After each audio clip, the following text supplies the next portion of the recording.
Bunlar daha önce açmış olduğum bir serginin, Apollon ile Fares diye bir serginin şeyleri.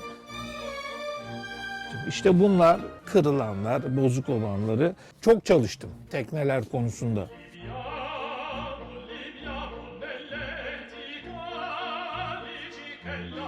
İlgim çok önceden beri vardı. Üniversitede ilk kazandığım bölümdü eski çağ tarihi. Daha sonra Mimar Sinan Güzel Sanatlara gittim, seramik sanatçısı oldum. Fakat o dönemden beri ailemin mesleği olmasından dolayı da denizciliğe büyük ilgim var. Daha sonra arkeolojik kazılara da katıldım, çalıştım. 20 yıl falan katıldım.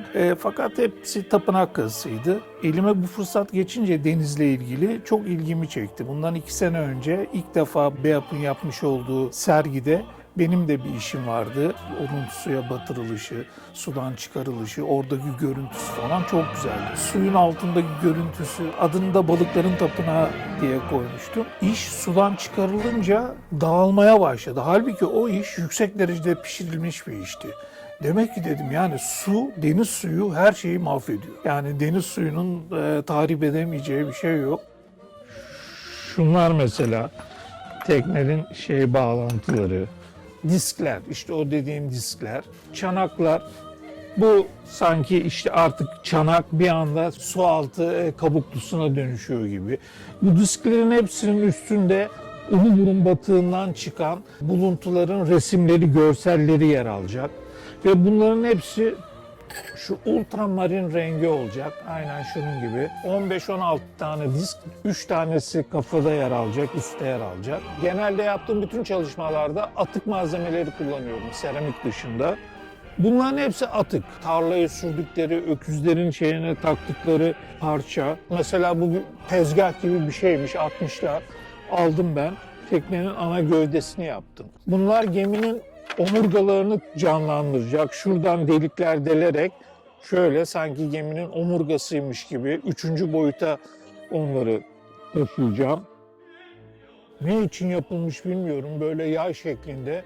Bulduğumda dedim ki yani bu bana Tanrı'nın bir lütfu. Buna göre kestim. Ya şuralarda yine bunlara mümkün olduğu kadar o Uluburun batığında da geçme sistemlerle yapılmış. Ben de bunları hepsini geçme sistemler. Yani şunların geçeceği burada yuvalar açacağım ve bunları oralardan geçireceğim. Parçaları yine delikler açacağım. Oralara ahşap kamalar sokarak bunları sabitleyeceğim. Ama onun dışında tabii günümüzde suyun altında denizin yıpratamadığı hiçbir malzeme yok. Ahşap da bunların başında. Bunu bir korumaya alacağım tabii. Yani epoksiyle bu bir koruma altına alınacak.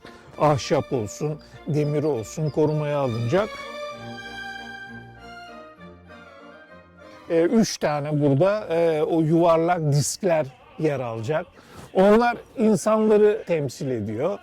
Ve teknenin altında da tekne battıktan sonra etrafa yayılmış olan çanaklar yer alacak. Çömlekler, demir çapalar, taş çapalar yer alacak. Bu benim, sanki ben bir deniz arkeoloğuyum. Bu benim karem bana verilmiş.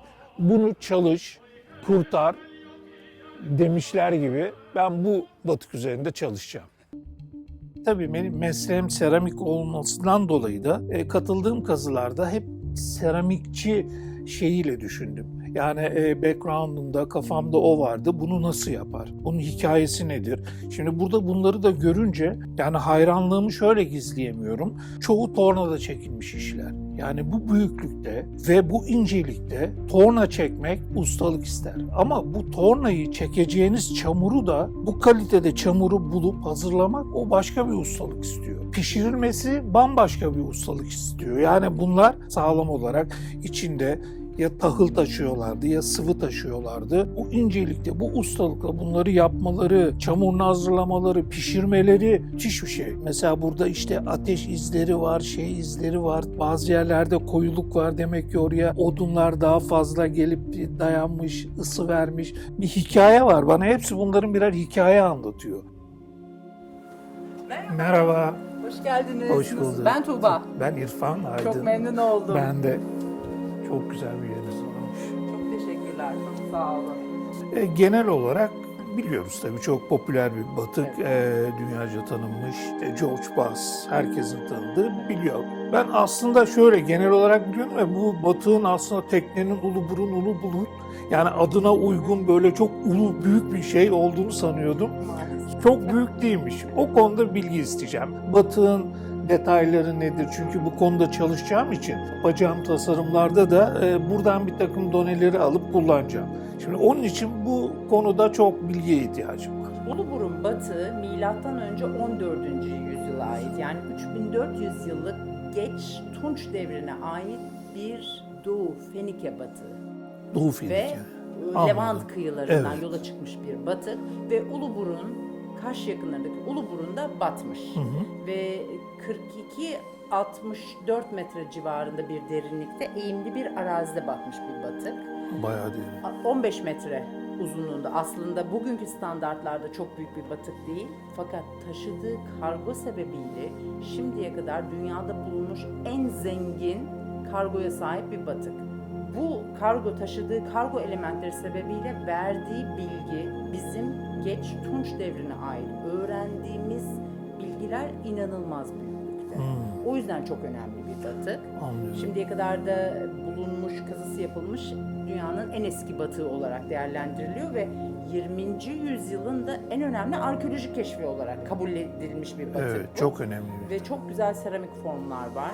Çok farklı. Aslında ben seramikçi olmam dolayısıyla tabii seramikler ama Evet. diğerleri çok daha fazla ilgilendiriyor beni. Çünkü o yani taşıdığı malzeme nereye gidiyor, bunları Evet. ne yapıyorlar falan, yani hikayesi var aslında, çok böyle roman gibi bir hikayesi var. Onu işte ben çok merak ediyordum. Şimdi kazı 1984 yılında başladı. Bugün 2024. 40 yıldır biz bu batıkla çalışıyoruz. En az 20-25 yılı daha var çalışılacak. 84'te mi başladı? Kazı 84'te başladı, 94'te bitti. 11 yaz boyunca kazısı sürdü. İlk keşfedilme tarihi 82 Aşkın Cambazoğlu tarafından ilk teknik dalışı yapılan Oğuz Alp Özen Müze Müdürü, onlar ekibiyle Mehmet Aşkın Süngerci, yine bir süngerci tarafından gösterildi bu batık. Ve biz 84 yılında İNA ve Bodrum Müzesi ile birlikte İNA olarak kazısına başladık. Ve dediğim gibi 40. yıldır hala restorasyon, konservasyon ve bilimsel yayın çalışmaları için çalışıyoruz bu batıkla. Uluburun suyun altından 10 ton bakır külçe taşıyordu. Kıbrıs'tan alınmış bakır külçe. 10 ton. 10 ton. Ve 1 tonda kalay var. Yani toplam 11 ton bronz tuç, ana ham madde elinizde. Çünkü ona bir oranında eritip karıştırıyorsunuz. 10 ton bakır, 1 ton tunç, 11 ton bronz yapabilirsiniz. Ve bu da demek oluyor ki 11 tonluk bronzla siz ufak çapta 2-3 tane orduyu silahlandırabilirsiniz. Büyüklüğünü düşünün kargonun. Evet, Önemini evet. düşünün yani. Böyle bir ticari iletişim var mıymış o zaman? Tahmin edemeyeceğiniz düzey. Bakır Kıbrıs'tan gelmiş, Afrika'dan gelen cam külçeler var, abonos kütükler var, fil dişiler var. Hepsi bir kıyı depo, liman deposunda toplanmış, gemiye yüklenmiş ve çok büyük bir ihtimalle ana kıta Yunanistan Miken kentine gidiyor olabilir. Çünkü şimdi- Miken'le 2 tane koruyucu var gemide. Her şeylerini yapmışlar. Kullandıkları alet, edevat, eşya, silah, her şeyi tunçtan. O zaman daha demir yok. Aşkın abi de bugün aramızda şimdi. Hoş geldin Aşkın abicim. Merhaba, teşekkür ederim. Batığa İrfan. ilk dalan kişi. İNA ekibiyle Bodrum Müze ekibi ve ortak bir çalışma içerisindeydik ve kış aylarında gidip köylerde anlatıyoruz. Biz şöyle bir şeyler arıyoruz. Onlar bilmiyorlar. Anladım. Sonra oradan Ahmet aradı beni Kaş'tan. Aşkın dedi, sen anlattığın o bisküvi şeklinde şeylerden benim dalgıç görmüştü. Böyle bir batık hayaldi herkes için. Kesinlikle. Yani çünkü bir tane bulunmuş, 1200'lere ait o George Bey'in bulduğu, yaptığı, çalıştığı Gildon ya. 1960'larda. Gildon. Ondan sonra bir daha yok, biz Tunç buluyoruz. devri batığı yok. Evet, amfora batığı falan buluyoruz ama şey yok. Tunç devri batığı, bu tür bir batık bulamıyoruz. Biz ekip olarak gittik. İNA ekibinden de Feyyaz Subay geldi. Biz ilk dalışı işte orada bir batık olduğu yere gittik. Genelde çünkü süngerciler gösterir ama onların gösterdiği yer hiçbir zaman çıkmaz. Onun biraz tabii biz kendimizi garantiye alırız, birkaç yüz metre geriden başlarız. Yine aynı şekilde yaptık. Biz Feyyaz'la dağıldık. 30 metrelerde giderken bir anda ben gördüm bu ingotları gördüm. Ben Feyyaz'ı falan bıraktım, indim aşağıya. Sonra bir kayaya bağladım şamandırayı. Sonra o National Geographic'te çıktı. George'la beraber şey yaparken, George Bey'le beraber. İlk gördüğünüzde yani böyle bir şeyi Vallahi- bulma ümidi var mıydı sizde? Böyle bir Vardı şey. çünkü yani kulakta bisküvi görürseniz bize haber verin Ha, dedik. Evet. Aynı senin söylediğinin aynısını biz gördü bizim adam dedi. Onun üzerine biz buradan gittik. Oğuz Bey vardı, işte Feyyaz vardı, ben vardım, Yaşar vardı. İşte Feyyaz'la ikimiz daldık. İlk anda ben gördüm, Feyyaz geçti biraz çünkü. Belki de ben de geçsem belki de hala bulunmamış olacak. Belki de. İndik aşağıya, Feyyaz arkadan geldi. Halatı bağladık, zaten biz 6 dakika, ilk 6 dakikada bulduk. 6'da bulduk, onun heyecanıyla zaten biz bıraktık şeyi. Bulduk, yukarı çıkıp bir an önce haber vereceğiz yukarıdakilere. Yani bulduk diye. Kaç metre? Benim aldığım o ingotu bağladığım yer 45 metre. Yok 55 metreydi. İngotlar bu şeyler, külçeler Ben bir yayılmış. 43-50 arasıydı. Ha, anladım. Ama bizim bağladığım o küpün olduğu yer, pitosun olduğu yer 55 metre civarıydı. Çıktık. Ha, Pitos'a bağladınız bir de. Pitosa bağlamışım da ben kaya diye bağladım. Öyle bir Evet. kendi Tortu. kafam- Evet. Evet. Sonra o aynı şey National Geographic'te çıktı.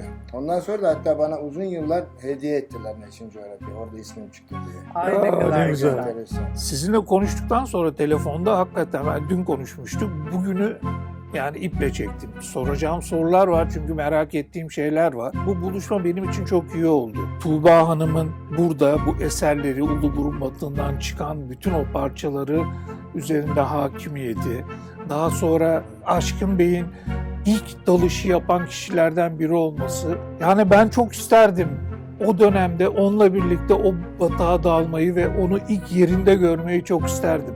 Su altı benim özel ilgim olmasından dolayı müthiş bir şey o deneyimi tatmak. Orada anlattığı zaman ben o sanki onunla birlikte o batağa dalmış gibi oldum ve orada gözümün önünde canlandı. Yani dalıyorsunuz, orada yosunlarla kaplı bir şey görüyorsunuz ama daha önceki göz hafızanızda onun ne olduğunu biliyorsunuz artık. O bakır külçelerin nasıl olduğunu.